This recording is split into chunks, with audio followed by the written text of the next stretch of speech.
Meta के ऊपर add चला रहे हैं लेकिन सेल नहीं आ रही। एड्स पर बजट ज़ाया होता जा रहा है। जब तक कैंपेन सही तरीके से सेटअप नहीं होगी आपको सेल नहीं आएगी। बिस्मिल्लाहिर्रहमानिर्रहीम। मेटा के ऊपर एड चला रहे हैं लेकिन उसके बावजूद भी अगर आपको सेल नहीं आ रही तो उसकी क्या रीजन हो सकती है। अक्सर लोग हमसे ये क्वेश्चन पूछते हैं कि हम मेटा के ऊपर अपनी एड रन कर रहे हैं, हमारा बजट भी लग रहा है लेकिन उसके बावजूद भी हमें सेल जो वो नहीं आ रही या हमें नॉन सीरियस कस्टमर जो वो मिल रहे हैं, तो उसकी क्या रीजन हो सकती है। तो इसकी मल्टीपल रीजन जो वो हो सकती है।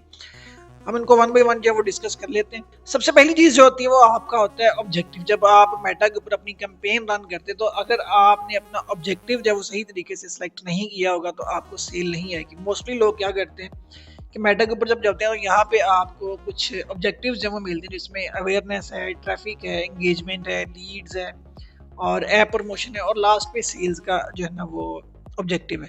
अब बहुत सारे लोग यहाँ पे मिस्टेक ये करते हैं कि वो अवेयरनेस की या एंगेजमेंट की या ट्रैफिक की कैंपेन जो वो चला रहे होते हैं और ये एक्सपेक्ट कर रहे होते हैं कि उनको सेल्स आएंगी।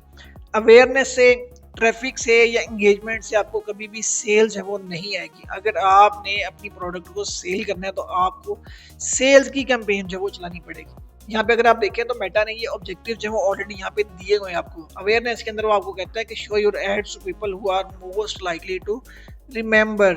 आप उन लोगों को आपकी एड जो वो दिखाएगा जो आपके ब्रांड को याद रखेंगे। इसी तरह ट्रैफिक में वो लोग जो आपकी जो लिंक्स होंगे वहाँ पे क्लिक करेंगे, आपकी वेबसाइट के ऊपर से वो जाएंगे, आपकी वेबसाइट की एक ट्रैफिक जो है वो बनेगी। इसी तरह एंगेजमेंट में वो लोग होंगे जो आपकी जो वीडियोस होंगी या आपकी जो प्रोडक्ट्स होंगी उसको देखने में इंटरेस्टेड होंगे, वीडियोस देखने में इंटरेस्टेड होंगे लेकिन वो परचेज नहीं करेंगे।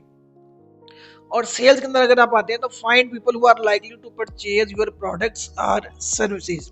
वो लोग जो आपकी प्रोडक्ट या आपकी सर्विस को परचेज करने में इंटरेस्टेड होंगे।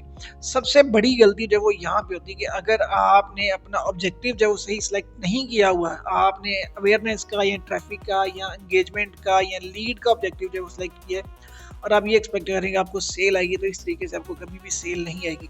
सेल के लिए आपको सेल्स की कैंपेन जो चलानी पड़ेगी।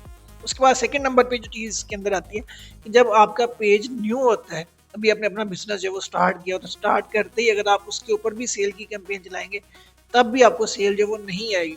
उसकी रीज़न ये होती है कि लोग आपके ऊपर अभी ट्रस्ट नहीं करते। आपका पेज बिल्कुल न्यू है और आप जो भी प्रोडक्ट लॉन्च करेंगे उसमें से बहुत कम चांसेस होंगे कि लोग आपके प्रोडक्ट को बाय करेंगे। इसका सही तरीकाकार ये होता है कि आप सबसे पहले जो है ना वो अवेयरनेस की कैंपेन चलाएं, उसके ऊपर अपना बजट जो वो थोड़ा बहुत लगाएं, उसके बाद आप एंगेजमेंट की कैंपेन चलाएं, देन उसके बाद आप सेल्स की कैंपेन जो वो चलाएं। उन लोगों को रीटारगेट करें, रीटारगेट करने के बाद उन लोगों को आप अपनी ऐड जो वो दिखाएंगे तो वो लोग आपकी प्रोडक्ट जो होगी उसको बाय करने में इंटरेस्टेड होंगे या वो लोग आपकी जो प्रोडक्ट होगी उसको परचेज करेंगे। अगर आप डायरेक्ट सेल की कैंपेन चलाएंगे तो कभी भी आपको सेल जो वो नहीं आएगी।